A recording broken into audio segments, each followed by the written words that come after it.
Културно-уметничкото друштво Гоце Делчев од Валандово има 8-децениска традиција на негување и афирмација на македонскиот фолклор и традиција. А во ова јубилејна година, кога одбележуваат 80 години постоење, имаат голем број активности. Па така неодамна се вратија од патувањето во Турција, во Истанбул, каде што настапува на еден убав фолклорен настан, за кој што во продолжение говориме со Ѓоко Павлов, 30 години кореограф во Културно-уметничкото друштво Гоце Делчев од Валандово. Ѓоко, здраво и пред се честитки за 80 годишниот јубилеј кој што го чествувате како Културно-уметничко друштво токму оваа година. Благодарам, поздрав до вашите гледачи. Честни е што сте како некој медиумски покровител за оваа манифестација. 80 години низ кои што продефилирале голем број на луѓе, претежно од градот Валандово, и 30 години славиме на детски фолклорен ансамбл кој што е расадник на таленти за Културно-уметничкото друштво Гоце Делчев. Така да овие два јубилеи ги славиме низ целата година со различни видови на манифестации. Кажав дека неодамна се вративте од Турција, се уште се свежи впечатоците од сето она што го доживеавте таму, па може ли да ни кажете зашто точно се работеше и за какво гостување и представување станува збор? Па, во Турција има еден многу убав празник на детето, кој што се слави на 23 април. Буквално цела Турција тогаш на нозе и го слават детето кој што им е дома во семејствата. Цели семејства се надвор на улица и во секое малтене, секое место има организирано некој фестивал. Ние бевме гости на фестивалот во Силиври, тоа е едно мало предградие од 200.000 жители на Истанбул. И овде бевме учесници со уште две групи од Македонија.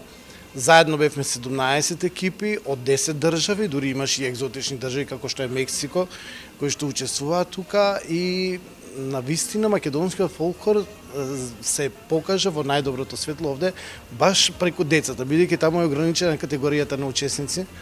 Се претежно деца кои што се на помала возраст, оние јуниори, и секој си даде свој допринос во целиот тој фестивал.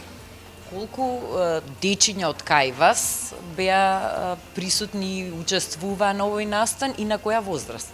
Од мојот ансамбл учествуваат деца кои што се на возраст од 9 до 14 години и беа 21 фолклорист, и тие сите заедно со друштвата од Скопје беа навистина еден од најдобрите знаци на целиот фестивал и ставија посебен печаток, посебен амблем кога проаѓавме ние со дефилето со децава, повеќе некако ни аплаудираа на нас за разлика од другите држави.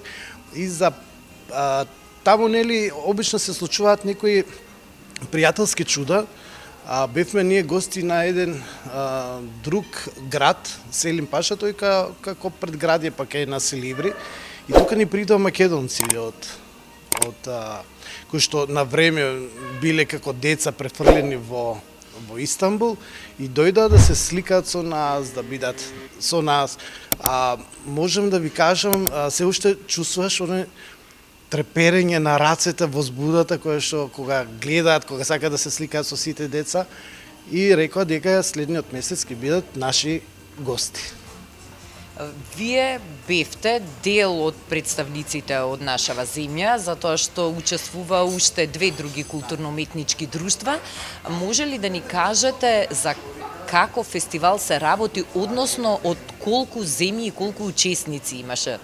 Па имаше некаде околу 700 учесници, тоа беа 10 држави, претежно беа балканските држави и Мексико, како што ви кажав.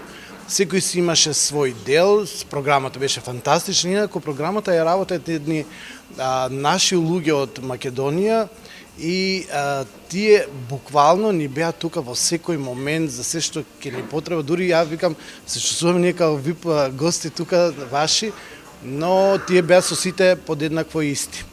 Имавме прекрасни услови за сместување, деца уживаа храната која што ја приготвуваа овдека во ресторантот. државите како што се презентираа секој на собствен начин. Друштвото од Скопје беа друштвото Фолклор и 7 осмини од Ѓорче Петров. После некако се зближивме сите, нели, како да се аплодираме еден за друг и им покажавме на децата дека треба да се ја чуваат традицијата и фолклорот во нив. Таа искра, таа треба да се повеќе да ја разгоруваме, за повеќе да знаеме дека после нас стапките кои што сме ги направиле треба да бидат уште подлабоки. Со каква програма се представивте?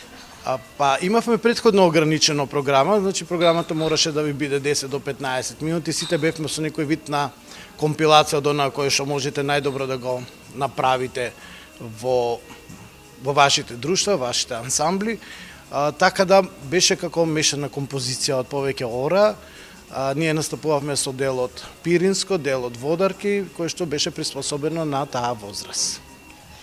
Што уште се планира за оваа јубилејна година во чест на одбележувањето на оваа 80 годишнина? Веќе имавме една акција, почнавме малку да се свртуваме кон градот, потребите на градот, бидејќи сметам дека фолклористите не се само фолклористи, туку се и идните столбови на секое населено место, онаму кај што се гравитира со друштвото. Ние направивме заедно со општината една акција на садење на дрвја. Општината не ги овозможи како дрвја, како позиции каде треба.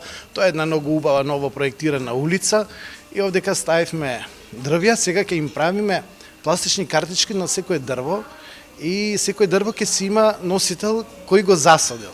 И они уште почнаа следниот ден почнаа со кантички, со шишиња, секој да си го вади своето дрво за да кој ќе било побрзо, односно така треба да ги учиме следните генерации дека тоа што си го направиле треба да си го чуваат. Наредно нешто што го планираме е еден завршен концерт летен кој што ќе го организираме со детскиот фолклорен ансамбл. Тој веќе од прилика знаеме дека ќе биде на 7 јуни. Ќе биде во простор, еден од просторите во Валандо, значи нема да биде во внатрешен простор. Оној кој што ќе е гала концерт на кој што планираме да направиме нешто што можеби не е до сега видено кај нас во Македонија, да е веќе договорено терминот на 6 ноември и тој ќе биде концерт за градот. Бидејќи на празникот на град Валандо. На градот. Во чест на празникот на градот, еве ние ќе му посветиме еден ден, една вечер, целосно да биде на градот. Ми беше задоволство да информираве јавноста за овие настапи и успеси на детскиот фолклорен ансамбл при Кут Гоце Делчев Валандово. Уште еднаш честитки за јубилеот, а ние како медиум и понатака со задоволство ќе ги следиме сите ваши активности. Благодарам секогаш и секогаш ќе бидете добре дојдени. Знаете дека ние сме добри домакини и секогаш ќе бидете информирани на време за се она што ќе се случува оваа година, па и на наредните.